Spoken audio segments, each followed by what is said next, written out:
Assalamualaikum warahmatullahi wabarakatuh. Saudara-saudari semua yang saya hormati, pada kesempatan kali ini kita akan berbicara tentang teknik pengumpulan data penelitian.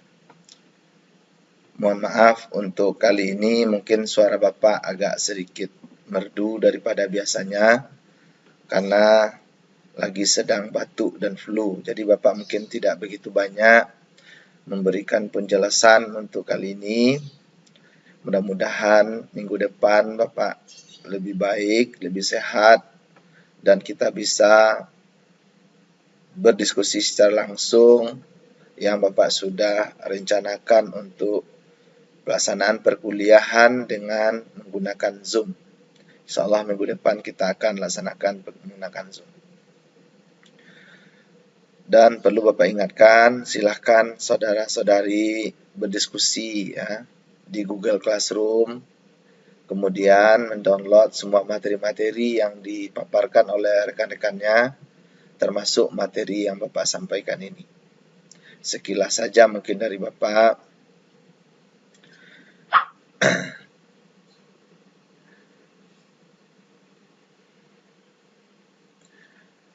Ada beberapa hal yang perlu Bapak sampaikan terkait dengan teknik pengumpulan data. Bahwa dalam sebuah penelitian, salah satu kegiatan yang terpenting adalah pengumpulan data. Tidak mungkin seorang peneliti dapat menarik kesimpulan apabila si peneliti tidak mengumpulkan data dalam penelitian. Kegiatan pengumpulan data ini dapat dilakukan dengan beberapa cara. Namun perlu kita pahami, teknik pengumpulan data ini sangat disesuaikan dengan paradigma penelitiannya. Ketika penelitian kita penelitian berparadigma kualitatif, maka teknik pengumpulan data yang bisa kita gunakan adalah observasi, wawancara, studi dokumentasi, dan fokus group discussion. Ya, ada 4 hal atau 4 bentuk yang bisa kita gunakan ketika kita melakukan penelitian berparadigma kualitatif ya. Observasi, wawancara, fokus group discussion, studi dokumentasi. Sementara penelitian yang berparadigma kuantitatif itu bisa digunakan dengan 2 teknik pengumpulan data. Biasanya menggunakan kuesioner atau angket, yang kedua bisa jadi menggunakan tes. Di dalam pengumpulan data penelitian, juga banyaknya instrumen yang akan kita gunakan atau teknik pengumpulan data yang kita gunakan itu beragam. Bisa jadi ada observasi dan wawancara saja, bisa jadi ada wawancara dan fokus group discussion, bisa jadi observasi, wawancara, studi dokumentasi, bisa jadi penelitian kuantitatif itu hanya angket saja, dan bisa jadi hanya tes saja.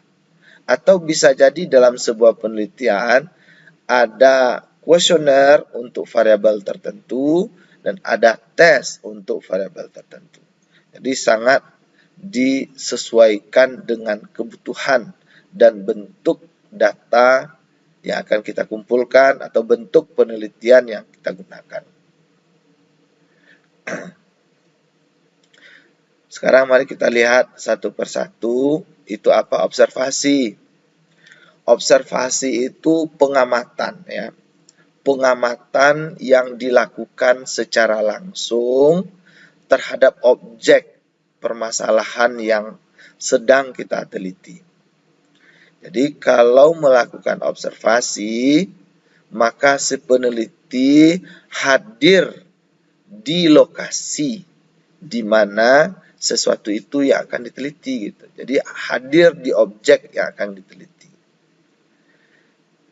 Observasi ini ada bentuknya yang disebut observasi partisipan dan ada lagi observasi non-partisipan. Ini observasi terbuat ya, observasi non-partisipan. Bedanya di mana? Kalau observasi partisipan, si peneliti ikut serta melakukan apa yang dilakukan oleh orang-orang yang sedang diobservasinya. Sebagai contoh, dia ingin melihat bagaimana kerjasama dalam melakukan sebuah gotong royong. Ada yang membawa cangkul, ada yang membawa gerobak, ada yang membawa golok, cangkul, dan berbagai-bagai. Kita sebagai peneliti ketika ingin mengobservasi bagaimana kerja mereka, bagaimana kerjasama mereka dalam gotong royong, kita ikut juga ke sana dan kita juga bawa peralatan dan ikut serta di dalam bekerja sama itu. Meleburkan diri kita dengan orang-orang itu. Berarti itu adalah observasinya partisipan. Partisipan itu artinya ikut berpartisipasi aktif terhadap apa yang dilakukan oleh sekelompok orang yang tengah kita teliti.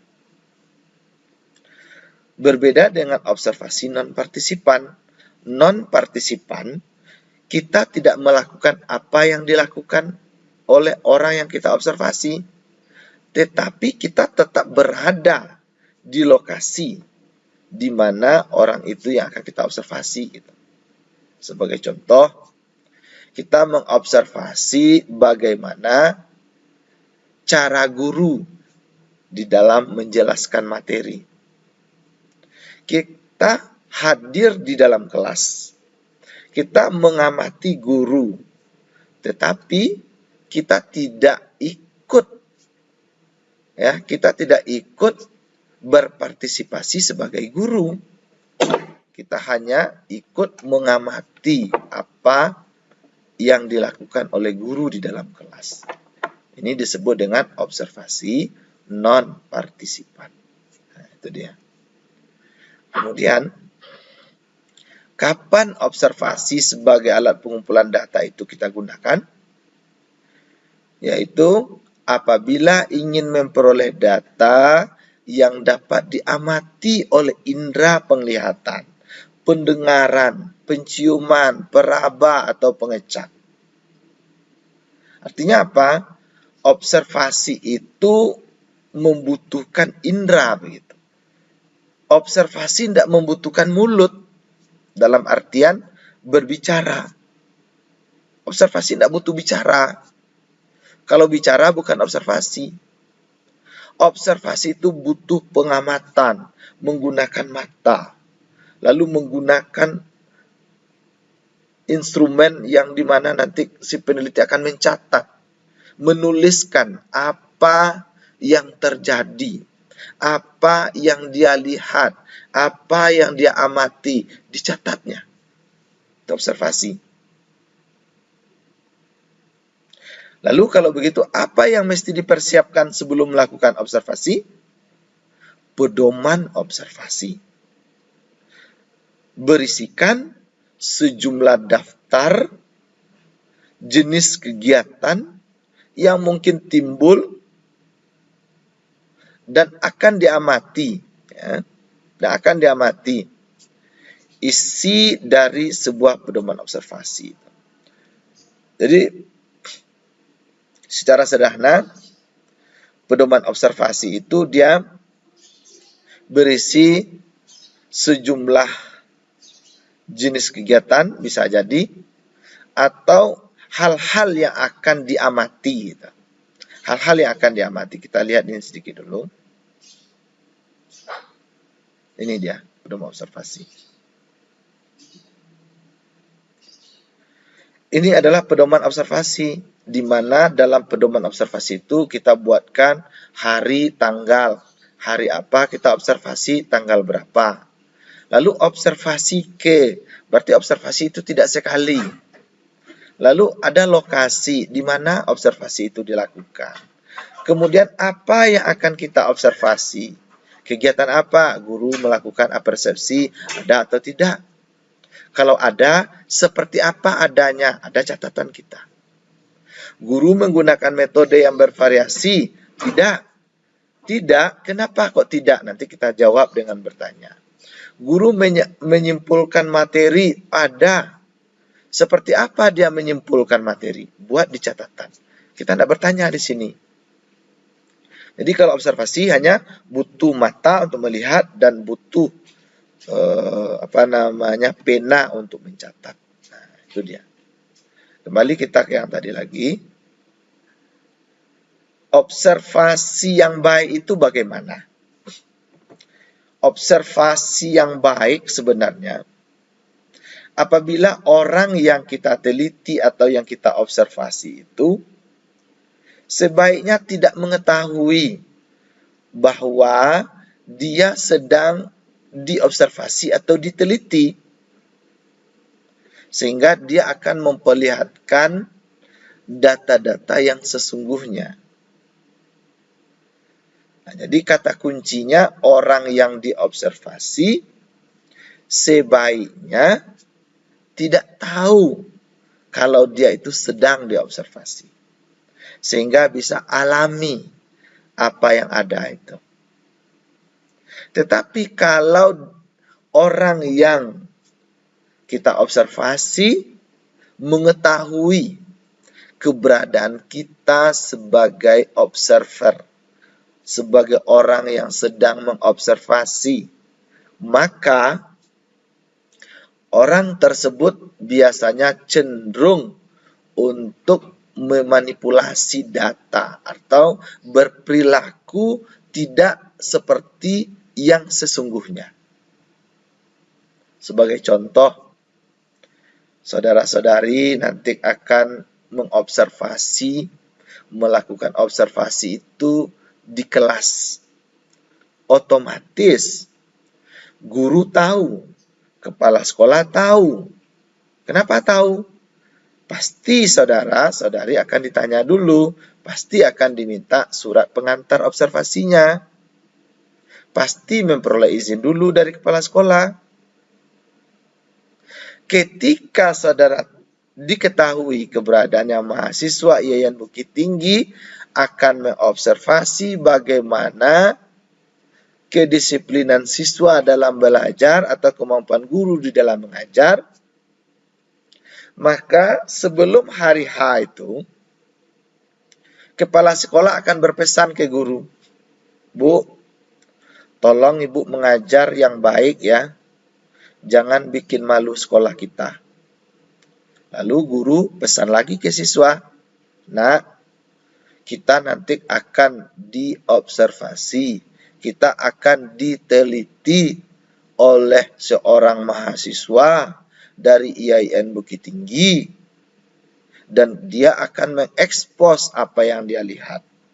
Untuk itu, Ibu berpesan sama anak ibu semua, tolong kedisiplinannya itu diperlihatkan betul. Tidak ada yang meribut, tidak ada yang jalan-jalan. Semuanya memperhatikan ibu. Apa yang ibu suruh, apa yang ibu minta, tolong dilakukan dengan baik. Mengerti? Mengerti, Bu. Lalu saudara pergi observasi ke situ. Saudara catat, siswanya duduknya rapi, siswanya aktif ketika diminta oleh gurunya. Lalu saya catat. Pertanyaan Bapak, apakah sesungguhnya memang seperti itu kedisiplinan anak di kelas itu? Belum tentu.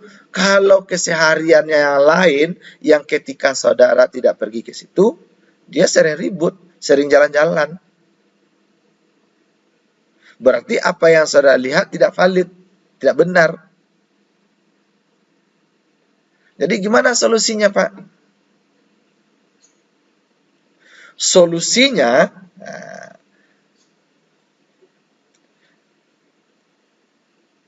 solusinya yaitu kita harus bersering-sering. Harus bersering-sering melakukan observasi itu.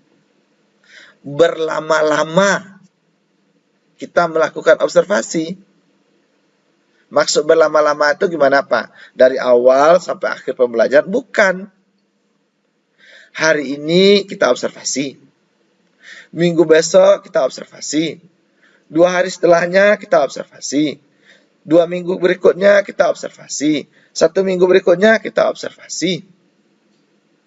Kalau kita selalu sering datang melakukan observasi, maka guru tidak akan menyampaikan ke anak lagi. Dan dia akan kembali ke alamnya. Kalau tadinya anaknya ribut, maka akan bertemu oleh saudara dia akan ribut. Kalau yang dilihat itu umpamanya perangkat pembelajaran oleh guru. Perangkat pembelajaran guru yang mau dilihat dokumennya. Diobservasi juga. Kalau untuk 1 kali, 2 kali saudara hadir, mungkin disiapkan oleh guru. Tapi kalau sudah puluhan kali, ya, wah lama itu Pak. Ya, penelitian kualitatif itu agak lama. Kalau sudah sekian kali kita pergi ke lokasi, pasti gurunya kalau dia memang tidak membuat, dia akan kembali ke alamnya gitu. Dalam artian, wah biar aja lah. Sudah sering kali, saya sudah lelah bikinnya, sebenarnya saya tidak bikin. Dia akan kembali kepada situasi yang sesungguhnya. Jadi observasi, kalau seandainya orang yang diobservasi itu tahu, maka sebaiknya kita lakukan berkali-kali. Nah, jadi ini ada kata kunci melakukan observasi itu. Sampai kapan observasi itu harus kita lakukan? Jawabannya, sampai mendapatkan data yang menjenuhkan. Bukan si penelitinya jenuh melakukan penelitian, bukan itu. Tetapi apa yang ditemukan hari ini, itu juga ditemukan besoknya. Apa yang ditemukan hari ini, itu juga yang ditemukan 2 minggu berikutnya. Berarti itu datanya namanya jenuh. Di observasi itu dilakukan berulang-ulang kali. Boleh observasi 1 kali dengan syarat. Yang diobservasi itu adalah benda mati. Cukup sekali saja. Tapi kalau manusia, makhluk sosial, itu tidak bisa sekali. Dia fenomenanya akan berubah-ubah. Tapi kalau benda mati, cukup sekali diobservasi. Tidak perlu 2 kali, 3 kali. Apa contohnya, Pak? Contohnya, saya ingin mengobservasi berapa sudut jam gadang di pasar atas Bukit Tinggi itu. Lalu saya hitung 1, 2, 3, 4. Lalu besok saudara mau lagi hitung. Kalau saudara datang lagi menghitung, kelihatan sama orang, kemarin juga kelihatan, itu kayaknya orangnya sudah mulai ini, kayaknya itu. Sudah mulai gila orang itu. Kemarin sudut jam gadang dihitungnya, sekarang dihitungnya lagi. Nah, jadi intinya apa? Kalau dia benda mati, benda yang konstan, maka cukup sekali saja dilakukan pengamatan secara teliti. Tapi kalau makhluk sosial, orang, manusia, itu dia berubah-ubah. Maka harus bersering-sering. Sampai betul-betul mendapatkan data yang menjenuhkan. Nah, sama dengan contoh ini tadi, kalau ini karena dia tidak tahu bahwa orang-orang ini akan kita publish, kita posting gitu, sehingga tidak pakai sendal pun, tidak pakai baju pun, mereka siap untuk berfoto. Tapi kalau dia tahu bahwa ini akan kita perlihatkan, wah mungkin dia tidak mau, tidak usahlah berfoto katanya. Ya. Lalu kemudian contoh pedoman observasi. Nah, jadi kalau kita melakukan observasi, pengamatan, ini tadi sudah Bapak sampaikan ya, harus pakai pedoman. Kemudian yang kedua ada lagi wawancara. Kalau wawancara itu sebuah dialog ya, yang dilakukan oleh si pewawancara, interviewer itu peneliti, untuk memperoleh informasi dari orang yang diwawancarai. Orang yang diwawancarai disebut dengan informan. Informan artinya orang yang diwawancarai. Wawancara dilakukan terhadap orang yang terlibat langsung atau memiliki pengetahuan yang banyak terhadap persoalan yang akan kita teliti. Artinya apa? Jangan bertanya kepada orang yang tidak ada hubungannya dengan penelitian kita. Atau orang yang tidak pernah tahu tentang hal yang akan kita teliti. Jadi kalau dia tidak terlibat langsung, tidak mengalami dia, orang itu jangan ditanya ke orang tersebut. Nah, kemudian untuk apa wawancara dilakukan? Biasanya mengungkap kepribadian, ya, atau mendapatkan keterangan dari hasil observasi, atau juga mendapatkan ya data tentang pendapat seseorang. Bisa juga dengan wawancara. Jadi mengungkap kepribadian, mengungkap pendapat, atau mencari tahu tentang sesuatu yang terkait dengan penelitian kita dan orang itu terlibat, itu bisa kita wawancarai. Kadangkala observasi tidak bisa dilakukan. Kenapa? Karena aktivitasnya tidak terencana, tidak terjadwal, tidak terprogram, maka tidak bisa kita lakukan observasi. Nah, ketika observasi tidak bisa dilakukan, wawancara adalah solusinya. Bisa kita gunakan untuk mengungkap sesuatu. Nah. Lalu wawancara itu ada wawancara bebas, ada wawancara terpimpin, ada wawancara bebas terpimpin. Ketiga-tiganya juga wawancara, tanya jawab, tetapi bedanya apa? Kalau wawancara bebas, si peneliti tidak memiliki pedoman wawancara, tidak menyiapkan pertanyaan-pertanyaan yang akan ditanyakan. Dan ini termasuk wawancara yang agak berisiko. Karena bisa jadi yang ditanyakan keluar dari apa yang hendak dicari. Contoh, dia ingin mencari alasan kenapa guru jarang menggunakan media pembelajaran. Tapi yang ditanya ternyata bukan itu.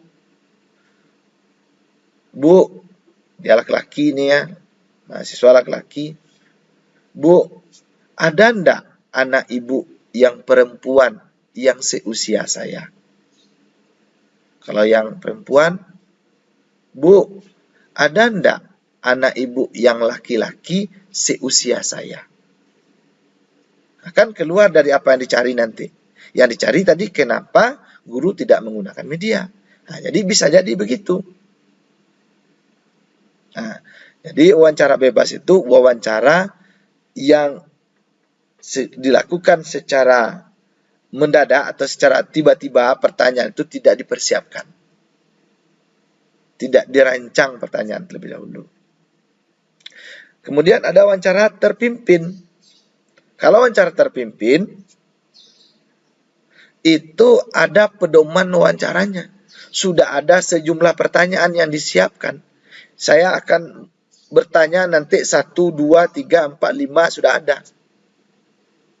Dan saya hanya menanya yang ada dalam catatan saya ini saja atau daftar pertanyaan ini saja. Di luarnya ini saya tidak akan bertanya. Kalau sudah dia jawab, saya berhenti aja lagi. Itu wawancara terpimpin namanya. Pakai pedoman. Lalu ada wawancara bebas terpimpin.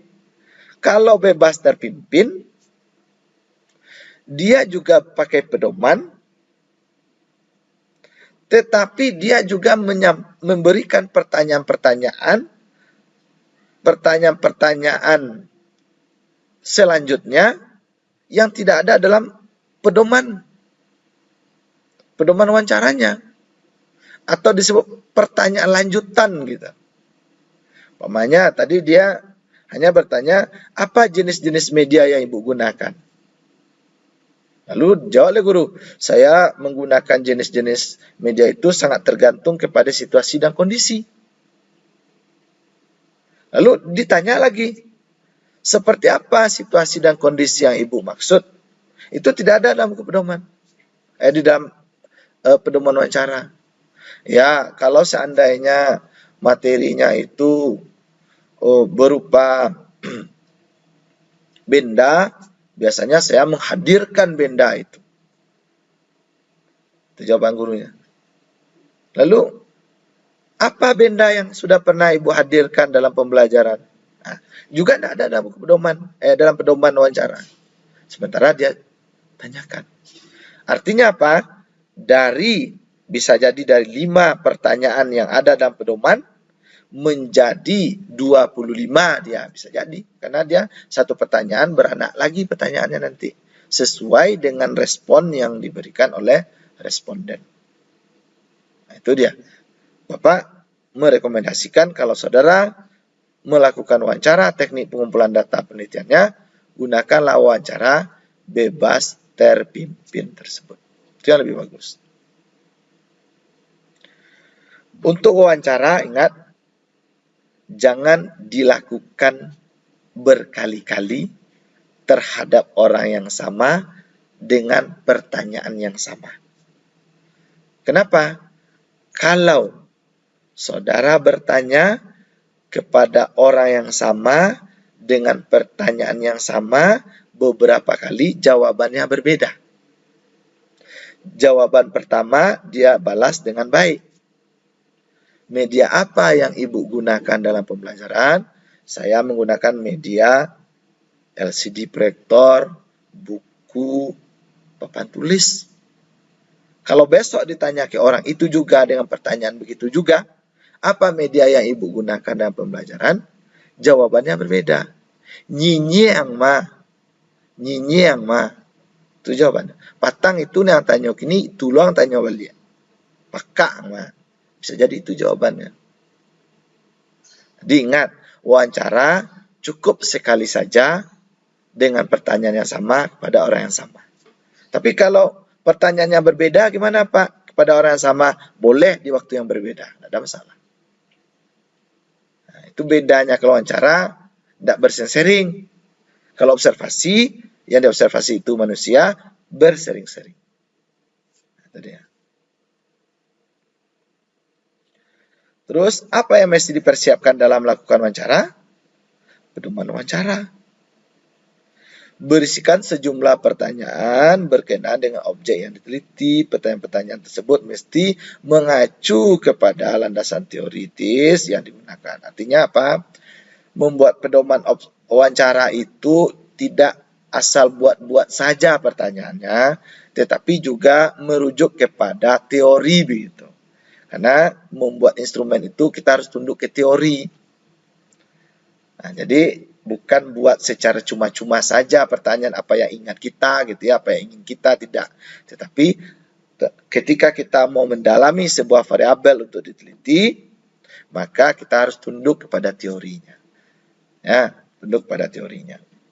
Nanti akan lebih difahami masalah ini ketika kita menulis instrumen penelitian. Inilah contoh. Contoh panduan wawancara. Hari tanggal berapa, lalu informannya siapa, kalau perlu tambah lagi tempatnya di mana, lalu ada nomor pertanyaan, ada pertanyaan, dan ada kolom untuk mencatat jawabannya, dan ada keterangan kalau ada. Ini pedoman wawancara. Ini catatan lapangannya nanti dari kita wawancara. Selain pedoman wawancara ini, sebaiknya saudara-saudari juga merekam. Rekam, kalau sekarang kan sudah canggih.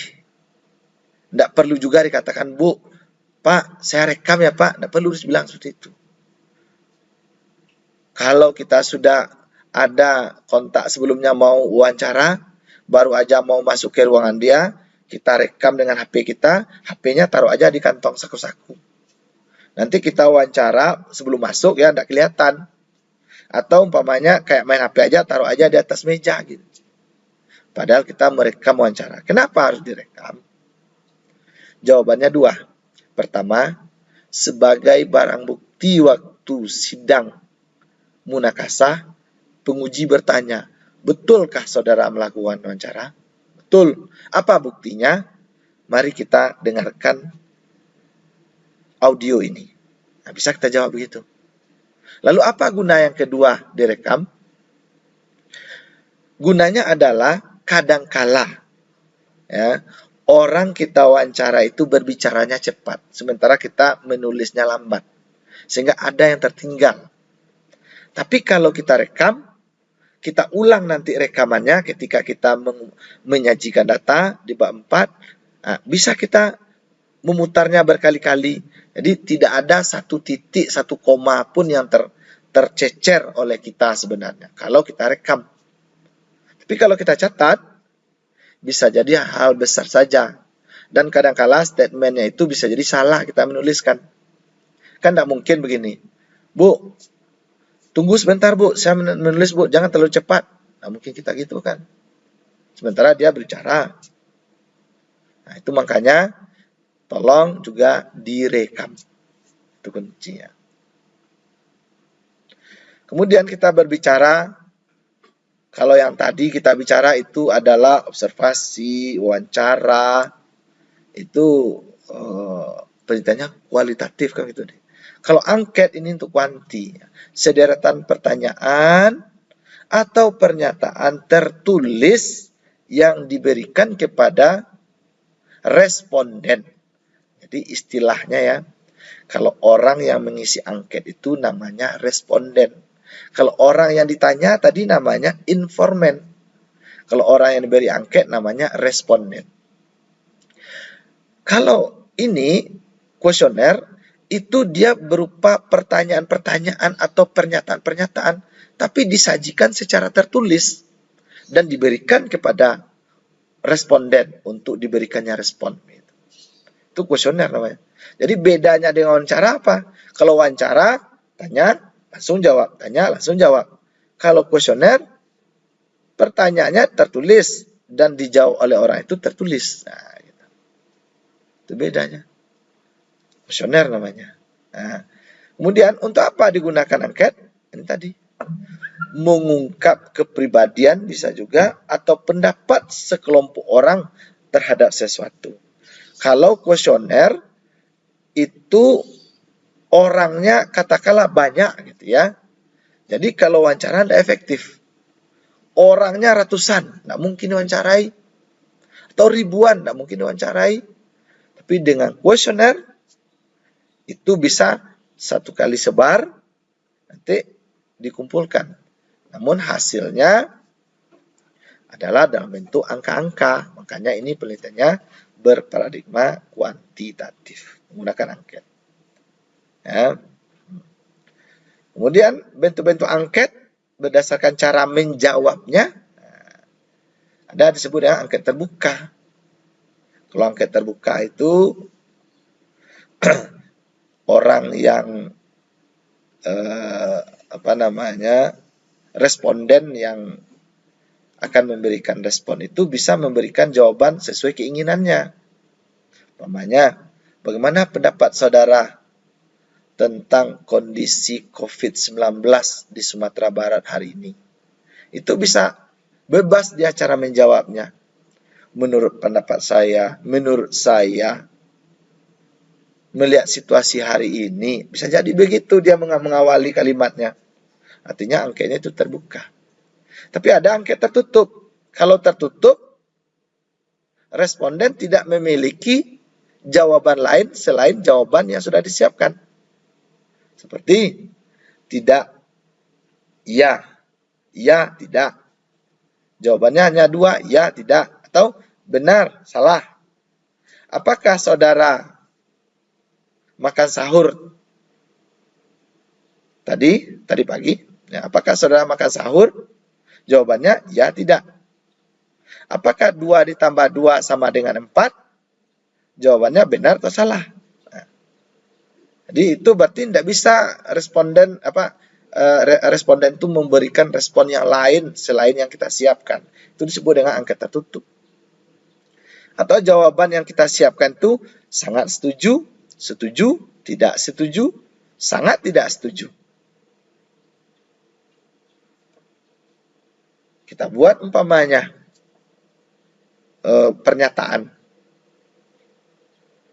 Apa contohnya? Pernyataan untuk meningkatkan pemahaman kita dalam perkuliahan metode penelitian. Sebaiknya kita melakukan perkuliahan secara sinkronus menggunakan Zoom. Lalu jawabannya sangat setuju, setuju, tidak setuju, sangat tidak setuju. Karena dia meminta pendapat. Nah, seperti itu. Kemudian bisa jadi opsinya itu selalu, sering, kadang-kadang, jarang, tidak pernah. Kalau ini melihat kegiatan, kalau kita ingin melihat keseringan suatu aktivitas dilakukan orang, maka opsi yang pas itu selalu, sering, kadang-kadang, jarang, tidak pernah. Jadi opsinya ini sangat tergantung kepada bentuk pertanyaan atau pernyataannya. Harus disesuaikan. Kemudian ada dalam bentuk pilihan ganda. Kalau pilihan ganda itu bukan berarti kayak tes pilihan ganda ya. 1 benar, 3-nya salah, kan gitu. Berarti apakah yang saudara lakukan setelah berbuka puasa? A. Tidur. B. Sholat. C. Membaca buku. D. Pergi ke masjid. Nah, ini apa yang dilakukan? Ini pilihan ganda, bukan berarti yang satunya benar, yang satunya salah, bukan. Itu ada pilihan ganda. Kemudian, nah ini dibaca aja lah nanti ya, kuesioner yang baik ini lebih teknis, dan Bapak akan berikan beberapa tulisan-tulisan Bapak tentang kuesioner ini. Kemudian ada studi dokumentasi, itu memperoleh sejumlah dokumen atau memperoleh sejumlah data yang berhubungan dengan masalah penelitian berdasarkan dokumen. Jadi dokumenlah sumber data atau sumber informasi penelitian kita. Nah, itu dikatakan studi dokumentasi. Bukan berarti kita foto, lalu foto itu kita anggap, oh ini adalah dokumentasi. Itu dokumentasi kegiatan, bukan dokumentasi dalam artian cara mengumpulkan data. Kalau dokumentasi mengumpulkan data itu, umpamanya apa? Kita mau mengungkap nilai-nilai pendidikan di dalam film Ainun Habibi. Lalu teknik pengumpulan datanya apa? Dokumentasi. Mana dokumennya? Ini dia film Ainun Habibi dalam bentuk kaset. Ya kan? Dalam bentuk audiovisual. Ini kaset ini atau CD ini merupakan dokumentasi namanya. Dari situlah nanti kita akan ungkap data tentang nilai-nilai pendidikan dalam film Ainun Habibi. Itu yang masuk dengan dokumentasi di sini. Nah, jadi tidak observasi, tidak wawancara, tidak kuesioner, tetapi dari dokumen kita peroleh data. Kemudian ada tes. Nah, kalau tes sudah sering kali melakukan, mengikuti mulai dari SD, SMP, sanawiyah, aliyah, SMK, SMA gitu ya. Sekumpulan pertanyaan tertulis dalam rangka mengukur, kata kuncinya mengukur kemampuan seseorang baik dalam ranah kognitif, afektif maupun ranah psikomotor. Tes itu banyak, nanti sudah baca aja. Dan sudah pernah mengalami. Ada uraian, ada objektif, ya, bentuk-bentuk ya. Ada pilihan ganda, ada esai juga. Nah, ini tes juga. Ada uraian, ada objektif. Oke, mungkin itu saja. Terima kasih. Terlalu panjang penjelasan Bapak.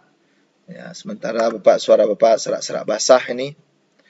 Pak cukupkan demikian saja. Terima kasih atas perhatiannya, dan mudah-mudahan minggu depan kita bisa laksanakan perkuliahan secara sinkronos menggunakan Zoom. Ingat ya. Dan jangan lupa mengambil absen untuk hari ini. Itu saja. Akhiri. Assalamualaikum warahmatullahi wabarakatuh.